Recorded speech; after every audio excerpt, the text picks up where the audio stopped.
Alright guys, welcome back to another episode of Take 7.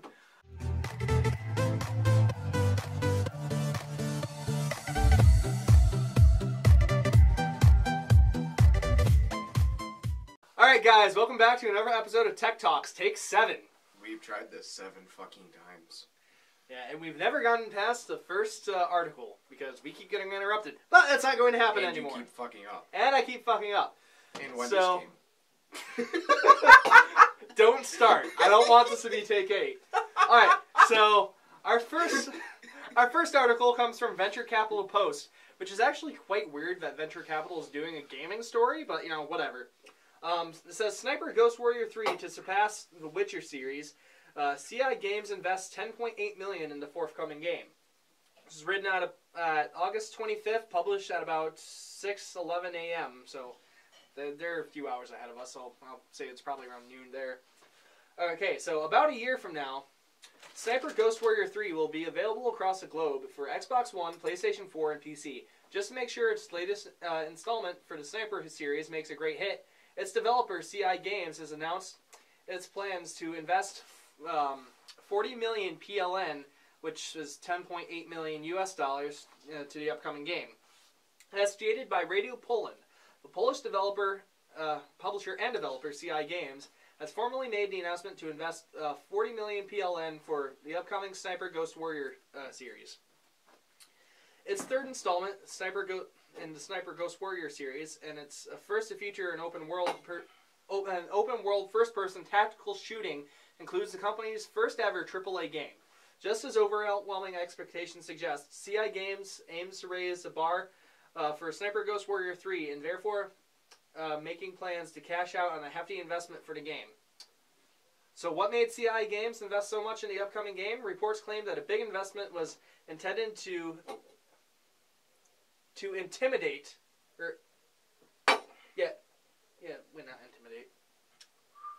imitate, hold on. So what made CI Games invest so much in the upcoming game? Reports claim that the big investment was planned to imitate the success of CD Projekt Red's 45 million PLN investment for the Witcher series. Should I start reading these articles? No, I'm just going to cut out every time I fuck up. Well, I fuck up less because I'm used to reading articles over the air. Okay, you want to restart with you reading this one? No, I'm just going to read the next one. No, you can keep that in. Okay. We just keep going. Oh, hold on. So, what made CI Games invest so much in the upcoming game? Reports claim that the big investment was intended to imitate the success of CD Projekt Red's 45 million PLN investment for the Witcher series. Aside from that, Polygon reported that CI Games wanted to surpass the market sales that served over 5.5 million units of the Sniper Ghost Warrior franchise. Is one of the most popular in the CI Games portfolio, with over 5.5 million sold. So we're really investing a significant amount of effort into the third installment. CI Games CEO Marek Treminsky said in a statement, "We're fully committed to creating a AAA franchise that gamers can rely on for their ultimate first-person shooter experience." He also stated the latest installment is set to define a new quality in the sector of sniper games. So, the Sniper Ghost Warrior series is something that I've personally never played. I've watched a lot of gameplay on it and read a lot of reviews, and it never really seemed to be all that good. I mean, there are a few people who praise it for its sniping gameplay, but from what me and Ares have watched of the developer commentary that they just recently released at E3 and again at Gamescom, it actually seems like they're putting quite a significant amount of effort into it, which is good because the concept of the game actually deserves to be made into a AAA franchise. I mean, you're basically at this point you're making a cross between Far Cry, Arma, and a little bit of Battlefield, and the way they're pulling it off, like from what we've seen so far from the gameplay, just looks amazing. What did you think of the gameplay video when we watched it? You took my line. What? The Far Cry.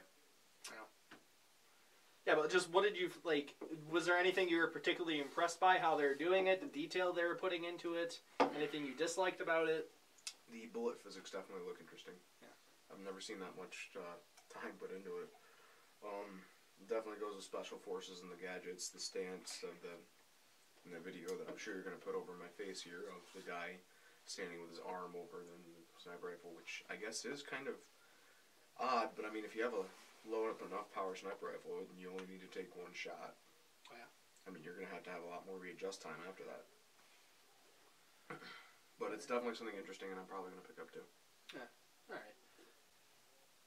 Alright, so for those of you who have picked up Windows 10, you know that DX12 was something that they were really pushing for Windows 10. Well, we got some bad news for your NVIDIA owners. I'm reading the articles now because Ogre sucks at it. Oh yeah, you have natural scroll. Windows 10 brings a slew of features to the table. The return of the Start menu, Cortana, the Xbox app, but the most interesting for gamers is obvious, DirectX 12, aka DX12, as it's apparently going to be referred to now. The promise of graphics API, I was wondering why that sounded weird, that allows console-like low-level access to the GPU and CPU, as well as improved performance for existing graphics cards, is tremendously exciting. Yet, for all the Windows 10 information to trickle out of the 3 weeks since the OS launched, DX12 has remained the platform's most mysterious aspect. Mysterious. The only thing that's not mysterious is the fact that they're recording everything you do. Enter Oxide Games' real-time strategy game, Ashes of the Singularity. The very first publicly available game that natively uses DirectX 12. Even better, Ashes has a DX11 mode too. For the first time, we can make a direct comparison between the real world, i.e. actual game performance, of the two APIs across different hardware. While earlier the benchmarks, like 3D Mark's API overhead feature test, were interesting, they were entirely synthetic. Such tests only focused on the maximum number of calls per second, which allow the game's engine to draw more objects, textures, and effects, achieved by each API. So what's so special about DirectX 12? DirectX 12 features an entirely new programming model, one that works on a wide range of existing hardware. On the AMD side, that means any GPU featuring GCN 1.0 or higher, cards like the R9270, the R9290X, and TheoryX. I don't know what those three are, unfortunately. I've been way too focused on NVIDIA, which obviously now has to change, are supported. While NVIDIA says anything from Fermi 400 series and up will work, not every one of these graphics cards will support every feature of DirectX 12 though. Because the API is split into different feature levels, these include extra features like conservative rasterization, tiled resources, raster order views. Some of these things look retardedly named. And typed UAV formats. So you're the software engineer. I've never heard of raster order views. You will These eventually. are new features, which means they've just been named. Which means somebody got drunk and decided to put random words on a fucking screen. 90% of being a software engineer is seeing how drunk you can get and still type coherently. Fact. Fact. Some of these features are interesting and very technical. I refer you to this handy glossary that I'm sure Dakota won't put in his description if you're interested in exactly what some of them do, but I'm probably going to read this. In fact, send me this later. I actually want to look at that. But the good news is that the most important features of DirectX 12 are supported across the board. In theory, that means more people should see some sort of performance uplift when moving to DirectX 12. This is so small. And AMD has been particularly vocal about the performance of its new API, a move that's undoubtedly tied to its poor DX11 performance, particularly low-ended CPUs compared to NVIDIA. Before a graphics card renders a scene, the CPU first has to send instructions to the GPU. The more complex the scene, the more draw calls need to be sent under DirectX 11. NVIDIA's driver tended to process those draw calls more efficiently than AMD's, leading to more consistent performance. However, Both were held back by DirectX 11. GPUs mostly consist of thousands of small cores, aka shaders, so they tend to excel at parallel workloads. But DX11 was largely serial in its thinking. It sends one command to the GPU at a time, usually from just one CPU core. Wow, that is inefficient. How did I not know that? In contrast, DX12 introduces command lists. These bundle together commands needed to execute a particular workload on the GPU. Because each command list is self-contained, the driver can pre-compute all the necessary GPU commands up front and in a free-threaded manner across any CPU core. The only serial process is the final submission of those command lists to the GPU, which is theoretically a high-efficient process. Excuse me. Once a command list hits the GPU, it can then process all the commands in a parallel manner, rather than having to wait for the next command in the chain to come through. Thus, DX12 increases performance. You know, just thinking about it, all the tech terms in here, you probably would have stumbled a lot in this. Probably. I'm glad I handed it over. I'm actually having a little bit of trouble, but I did used to say these on a daily basis in college. I got to get back to doing that. I've got to get back to learning to say these. In the DX11 era, NVIDIA going back to college after 5 months of just doing nothing. Gaben wants to build a big. We're going to do it. Do it. Just do it! No, don't include that. He's going to do it anyway. In the DX11 era, well, actually that would have worked either way. NVIDIA was the undisputed king, but this is great news for AMD. The company's GCN architecture has long featured asynchronous compute engines, ACE, which up until now haven't really done it any favors when it comes to performance. Under DirectX 12, those ACEs could finally be put to work, with tasks like physics, lighting, and post-processing being divided into different queues, and scheduling independently for process by the GPU. Actually, reading this, I might change my PC build. 970 might not be good for Windows 10. So, like, AMD currently has the lead on editing anyways. Stream processors work a hell of a lot better in programs like Vegas because they started supporting OpenCL more. Right, but that doesn't matter. My biggest thing with the graphics card is gaming. Yeah. Anyway, back to the article. Where was I? For the GPU. On the other hand, NVIDIA's cards are very much designed for DirectX 11. AnandTech. What kind of fucking name is that? AnandTech. I don't know. Like I said, drunk. AnandTech found. Say that 3 times fast. AnandTech. No, fast. AnandTech. Wow, that's impressive.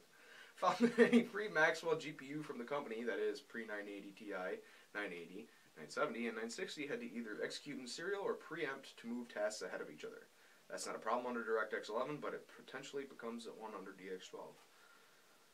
I hate your natural fucking scrolling. Crap. There's another big feature in DirectX 12 that's going to be of particular interest to those with an iGPU or APU. Explicit multi-adapter. Excuse me. With DirectX 11 or 12, support for multiple GPUs is baked into the API, allowing separable and contiguous workloads to be executed in parallel on different GPUs, regardless of whether they come from Intel, and AMD, or NVIDIA. Post-processing in particular stands to gain a lot from explicit multi-adapter. By offloading some of the most post-processing to a second GPU, the first GPU is free to start on the next frame much sooner. Tied into this is split frame rendering. Instead of multiple GPUs rendering an entire frame each, a process known as alternate frame rendering, each frame is split into tiles for each GPU to render before being transferred to a display. In theory, these should eliminate much of the frame variances that afflicts current multi-GPU crossfire and SLI setups. I question whoever wrote this because it's weird. Finally, DirectX 12 will allow the multiple GPUs to pool their memory. If you've got 2 4GB graphics cards in your machine, the game will have access to a full 8GB. I thought AMD and NVIDIA had crossfire and SLI for that. Okay, so the power of your graphics card is completely separate. I mean, it's tied in, but for the most part, it's completely separate from the amount of video RAM you have. You can have like a 4GB frame buffer and an 8GB card with an 8GB frame buffer. But if like their card's architecture is the same, and the say if the game only uses like 4 gigabytes of frame buffer, you're only going to need that 4 gigabyte card. But however, if it uses like 8 gigabytes of video RAM, like you're going to start having stuttering and everything. So logic together is like, okay, well, put a 4 gigabyte card and a 4 gigabyte card together in SLI solves the problem. It doesn't. It just adds more power to it. That seems like that should have been something AMD and NVIDIA thought of when they created this, was the ability to pull their memory. The thing is, you couldn't under DX11. You can't under DX12. DX11 wouldn't allow for it. There was like even if it figured out operating system error. Yeah. The benchmarks. In order to get the best out of the Ashes benchmark, you need to test it on a range of configurations. In our case, that meant testing it on the Ares Technica UK benchmarking PC. For graphics, we used an NVIDIA GTX 980 Ti, along with an AMD R9 290X. Unfortunately, the R9 290X is the newest AMD card that we had access to at the time of benchmarking. A card that is generations behind the GTX 980 Ti, which makes the direct performance comparisons between the two difficult. Why the fuck would you compare them to begin with? Because the results they get are more impressive. That said, it does support the vast majority of DX12 features. If nothing else, the card should give us an insight into how AMD's older hardware performs under the new API, and if it might be able to close the gap with NVIDIA. As well as the two graphics cards, the benchmarking was run under two different CPU configurations. Excuse me. One using all 6 cores and hyper-threading of the Core i7 5930K, and another with hyper-threading and 2 cores disabled. This allowed us to mimic a mainstream quad-core i5 processor. Both, however, were run at the same 4.5 GHz clock speed. In retrospect, running the CPU at progressively lower clock speeds should have made for some even more interesting results. Just stop scrolling. I'll do it myself. Particularly if you had a slow 6 or 8 core CPU versus a supremely overclocked CPU with less cores. Oh, that was part of the last sentence that you fucked me up on. Way to go. I hate you. Would the new efficiencies afforded by DX12 negate the clock speed difference? For now, with at least four of the 6 core. Oh, for now, with at least 4 of the 6 core tests, does that? That's worded weird. Yeah, I'm it's trying not wrong, but it's worded weird. I'm trying to figure out if that's worded weird or it just sounds weird. The CPU is essentially taken out of the equation, and the focus is instead largely on the GPUs. To help things along, the benchmark was run in 3 different resolutions: 1080, 1440, and 2160. All were run at the same high preset with MSAA disabled. That gives us a total of 24 separate benchmark runs, each with multiple data points to look at. Basically, a lot of stuff. That shortened it quite quickly, actually. And here's a picture. So, as we're seeing with the Ashes benchmark with the i7 4-core, no hyper-threading, we're seeing that the 980 Ti is actually doing better on DirectX 11 than they are doing DirectX 12. Oh, yeah, if you word it that way. And, you know, the results are the same until you get to... the R90 290X, which says, fuck you. Yeah, the R90 290X, which at this point is a card that's like 2 to 3 years old. And it jumps up from 28 frames per second on 1080p to 49 frames per second on 1080p. Then you see a jump from 26 frames per second at 1440p to 41 frames a second, with the results not being as impressive running in 4K. But this is on their older generation GPU. Imagine if they're running it on their newer generations R9 390 or R9 390X. I can imagine that the results would be even more impressive because you're dealing with a more powerful card. This didn't close the gap. This said go to hell. Yeah. Yeah, I'm definitely going to change my build now. Yeah. I mean, you're seeing with the frames you're getting, it's still less powerful than the 980 Ti, but the difference is negligible. So you got to imagine their new generation cards have to be worth it now. They have to be at least as powerful as the 980 Ti under DirectX 12, if not more powerful. Now, will NVIDIA update their drivers to make their cards work better under DirectX 12? Maybe, maybe not. It depends if it's a driver issue or if it depends if it's a architecture issue. But since DirectX 12 just came out and neither company really has all that great drivers for it, I suspect that it's more of a architecture issue than a driver issue. So this definitely levels the playing field for AMD. We basically just said everything that's left in the benchmarking one. An AMD coup. To say these benchmarking results are unexpected would be an understatement. While it's true that AMD has begun banging the DX12 drum for a while, its performance in Ashes was astonishing. AMD's cheaper, older, and less efficient GPU is able to almost match and at one point beat NVIDIA's top-of-the-line graphics card. AMD's performance boosts reach almost 70% under DX12. On the flip side, NVIDIA's performance is distinctly odd, with its GPU dropping in performance under DX12, even when the CPU cores are thrown at it. The question is, why? Did AMD manage to pull off some sort of crazy optimized driver coup? Perhaps, but it's unlikely. It's well known that NVIDIA has more software development resources at its disposal, while AMD's work with Mantle and Vulkan will have helped. It's more likely that AMD has the underlying changes behind DirectX 12 to thanks.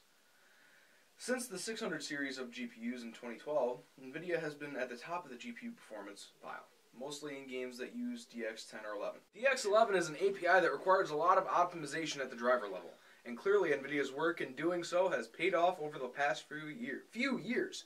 Even now, the Ashes benchmark, you can see just how good its DX11 driver is. Optimizing for DX12 is a trickier beast. It gives developers a far more control set over how its resources are used and allocated, which may have rendered much of NVIDIA's work in DX11 obsolete. Or perhaps this really is the result of earlier hardware decisions, with NVIDIA choosing to optimize for DX11 with a focus on serial scheduling and preempting as AMD looks to the future with massively parallel processing. See, that kind of confuses me. I don't understand how well, I mean, if you really looked at the market, AMD could have predicted this, but I mean, well, a lot of their work developing Mantle, which was their own API, which very few developers actually supported, but a lot of their work for Mantle, a lot of the code went into like DX12. Microsoft's just like, oh, hey, we can use this to further optimize our new API. So right, but how would they have known that? I mean, you could have guessed that, or you could have pitched it to Microsoft, but still, that's a risky game. I mean, obviously, now it's going to pay off for them because the fucking benchmarks are astonishing. Honestly, now I'm going to research this because I want to see a benchmark on the new one. This is where the next article comes in, which is going to be great to read after reading this one. Alas, without more data to draw from in the form of another DX12 game, it's hard to draw any concrete conclusions from the Ashes benchmark. Yes, AMD's performance gets a dramatic boost, and yes, NVIDIA's doesn't. But with only one other major DX12 game on the way, Fable Legends, does it matter all that much right now? While DX12 usage will ramp up, DX11 isn't going anywhere for a long time. And who's to say that NVIDIA won't see better performance in Unreal Engine, Unity, and others that when they eventually get used in DX12 games? On top of all these variables, though, there will also be new hardware before games really start to use DX12 in the earnest. The next generation of graphics cards are promising huge leaps in performance, thanks in part to the move from a positively ancient 28nm manufacturing process to... You made it small again, that's the problem. To 16nm. NVIDIA will have Pascal, which, like AMD's current Fury cards, will feature a form of high bandwidth memory. While less is known about AMD's follow-up to Fury, it's presumably already hard at work on something. Which we will actually be covering later in this episode. For now, the Ashes of the Singularity benchmarks give us a tantalizing glimpse at the future. A future where AMD strikes back after years on the sidelines. Perhaps finally turning the tide against, against NVIDIA. Why do you touch things? I'm trying to close out of Facebook right now. You touch things and you break them. I didn't break anything. Oh, okay. Alright, so we just talked about how AMD pulled a quick win over NVIDIA. However, this next article is going to change things up a bit. You see how better I was at that? Even if I screw up, I just go with it. Yeah. So, more bad news for AMD. It's losing ground in the GPU market, too. It's no secret that AMD has struggled against its much bigger CPU competitor, Intel. But for the longest time, it was able to hold its ground against its chief competitor in graphics, NVIDIA. That, however, is changing for the worse. For some time, the trend line has around a 60-40 split in favor of NVIDIA with bumps up and down, and Intel eating a little of the market share as each generation of core processors supports a better GPU. Starting late last year, when NVIDIA introduced its Maxwell architecture and the GTX 980 and GTX 970, things started going south for AMD because it didn't have anything new to compete with the high-end NVIDIA cards. Gamers, and monitors are all moving to 4K resolution, and NVIDIA has the best offering by a wide margin. The result, as the charts show, is a 20% point market share loss in less than a year. The quarterly earnings aren't pretty either. For the 3 months ended June 28th, 2014, CPU and GPU sales totaled $828 million. For this year, with the quarter ending June 27th, CPU and GPU sales were just $379 million. And then there's a picture. There's another picture. It could reflect people abandoning the Radeon because it had been a popular GPU for Bitcoin mining. And when people switched to FPGAs, Radeon sales came to a half and a ton of used hardware hit the market. It's only been in the past 2 months that AMD had a reasonably new offering, the Radeon 300 series, based on the Fiji architecture. That's only a tweak of the Radeon 200 line. After that, AMD has the Arctic Islands generation due next year, along with the impressive on-paper Zen CPU architecture. So it has something in the pipeline to catch up. On paper is always a good word. And it remains a survival game. AMD is suffering from being stretched too thin, competing with two slightly focused powerhouses with less than half the resources in either segment, is how one industry insider put it to me. I'm becoming dyslexic, I swear to God. AMD did well in the discrete notebook space, but its APUs missed the lower power mobile run-up. When it finally gets to 14nm, we'll be fighting entrenched suppliers like Qualcomm, MediaTek, Intel, and its partners. That bunch ran NVIDIA out of the mobile market, so AMD's chances are even slimmer. End of thingy. So it's basically AMD sales have been going down. Whether or not that will continue, depends on how well its newer lineup of cards do. I guess it really depends on if these benchmarks really hold up. If AMD can pull what it's doing in ashes and continue this over NVIDIA before NVIDIA can come up with a response, AMD will boost. I mean, we all know in the PC world, the best marketing you can have is a good performing product. So if they can outperform NVIDIA, maybe they can pull it around. But I think the main problem there is just AMD's approach to marketing and their approach to business. They're trying to hit every market they can, and when you're doing that, as the article pointed out, you're spreading yourself too thin. So, them trying to get into the mobile market, fucking Android, Intel, NVIDIA, they all have that squared away. Focus on PCs. That's where they're good at, and, that's probably where they're going to stay. Build up your business before you try to go on risky ventures. AMD Radeon R9 Nano confirmed to feature 4096 stream cores. 4096. I didn't know if that was a number or a name. It's a number. The R9... Want to redo that? No, I don't. I want you to quit touching things. The R9 Nano, the miniature version of the Fury X, which does not ship with the internal... Gaming in progress, we don't know what we're doing. The R9 Nano, the miniature version of the Fury X, which does not ship with external water cooling, will be released in 2 days.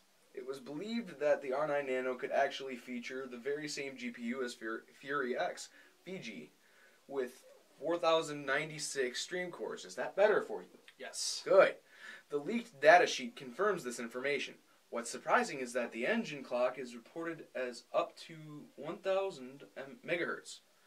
That's much more than we expected. However, that's definitely not the base clock, but theoretical maximum boost speed this card. Why am I seeing Marxism there? I don't know why you're seeing Marxism in there. Seeing things. Oh God! Ain't I no swear to party like God, a dude, they're Communist just Party. draining me at work. This is what I get for working in a place that sucks. Just go to college and party your ass off. But then I do that and my grades go back down and they kick me out of college. Just spend the first week partying and then just call it good. Probably what I'll do. But theoretical maximum boost speed is this card could achieve under very strict power requirements. And when I say strict, I mean really impressive power reduction. Let me remind that Fury X has TDP, this is poorly written, of 275 watts, which of course does not necessarily translate into power consumption. The R9 Nano has TDP 100 watts, lower than Fury X. I can't fucking read this. There's no commas, there's no... This is written by a 12-year-old. The R9 Nano has a TDP 100 watt lower than Fury X. 175 watts to be exact. But we knew this already. What is spectacular is that the Nano has 175 watt with 4096 cores. Never before has such a small graphics card had so many cores. Many ITX builders are probably already rubbing their hands because now they have the chance to make something not only small, but also powerful. Insert dick joke here. Other confirmed specs include 4GB HBM memory across 4096-bit interface and clocked at 500 MHz, thus 512 gigabytes per second bandwidth. Fiji with 256 TMUs and 64 ROPs, so just like Fury X, and impressive maximum single precision computing performance of 8.2 teraflops. That is what TFLOP is, right? Yeah, teraflops. Teraflops. I've never seen it referred to as that, though. It's usually like TRFL. Yeah. Something like that. Meanwhile, DG Lee leaked some new pictures. Now we have a better look into the possible angles, or even a glimpse of what's under the hood. All components have been squeezed very close to each other. However, we can't see, because Ogre's internet sucks! Some removed, one 8-pin power connector, and some reduced, 2 power phases. The card has the same display connectors as Fury Series, HDMI plus 3 times DisplayPort. Why you would need 3 display ports, I'd never know. Because fuck you. And then there's just a little thing that says AMD R9 Nano 10, because Ogre's internet is slower than his thought process. For comparison, here's another fucking... God damn it, I hate your internet. There's just like, here's a comparison. I'm sure he'll show you the pictures, but we can't see them. I'm just going to hit refresh.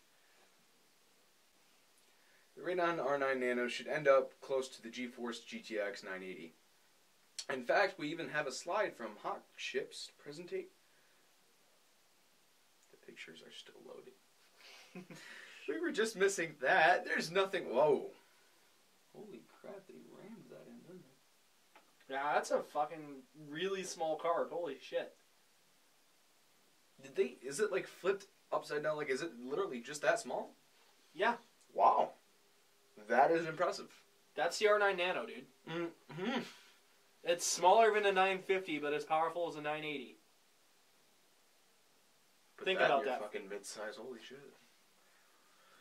The Radeon R9 Nano should end up close to the GeForce GTX 980. In fact, we even have a slide from Hot Chips to presentation, posted by TPU, which confirms just that. Yeah, I know it has a typo. You have the time to type in, yeah, I know it has a typo, and yet you... No, I think the post has a typo, is what he's talking about. The slide, I should say. Let's try to get through this as quick, because my battery's almost dead.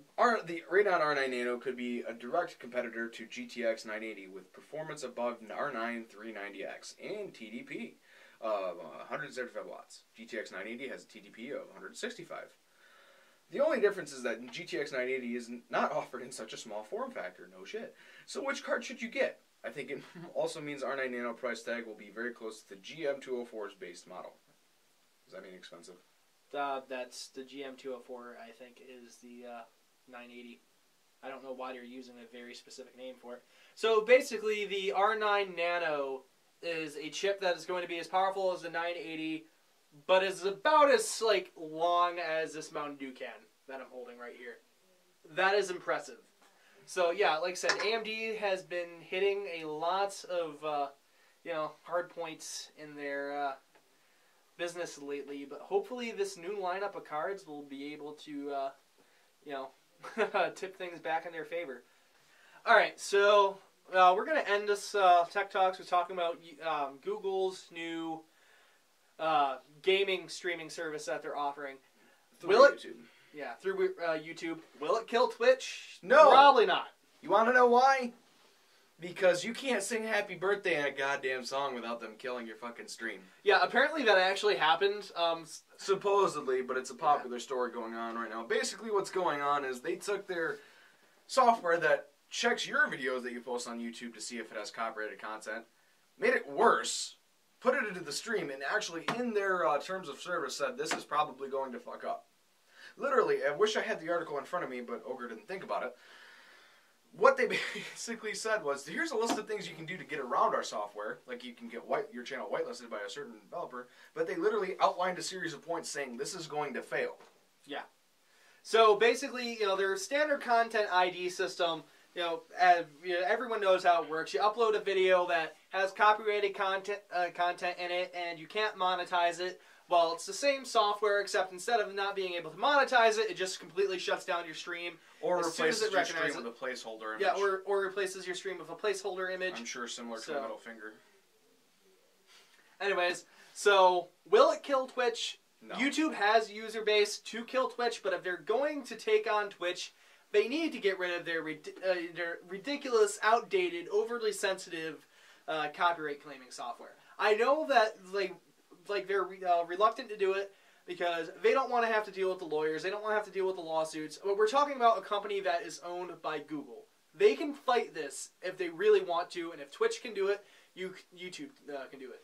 YouTube is in a perfect position to overtake Twitch when it comes to this, and they're just failing in every single aspect. We knew it was going to fail back when they announced it, but right now they are just failing in every single aspect.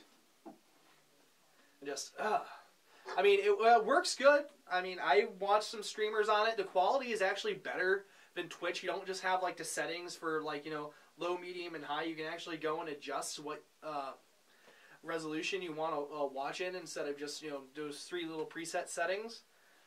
But as far as it overtaking Twitch, they need to fix their copyright ID claim, because this was far worse than anything they've implemented in monetization before. If I wanted to put a song in my YouTube stuff, I could do it. I wouldn't be able to monetize my video, which it's just fine. If you're a YouTuber with under 100,000 subscribers, you shouldn't really be worried about making money off of your YouTube content anyways, because it's not going to happen. But like I said, this I can't even talk about it anymore. It's just ridiculous. It sucks dick. Anyways, guys, Donkey dick. so if you want to see that change, I don't know, write Google and tell them how much you disagree with it. Give them business advice. I mean, if we pressure them enough, and if they see that their product is going to fail, one of 2 things is going to happen. They're going to change it, or they're going to kill it like they did with Google+. So either way, we're not really losing anything as a community here. It's just going to be kind of shitty if you're sitting there trying to stream, and your big brother, because he knows how the system works, comes in and starts singing a Kesha song and gets your entire fucking stream deleted. So, anyways, this is Ogre of Gaming in Progress. Hopefully you guys enjoyed this episode of Tech Talk, and I will see you guys in the next episode.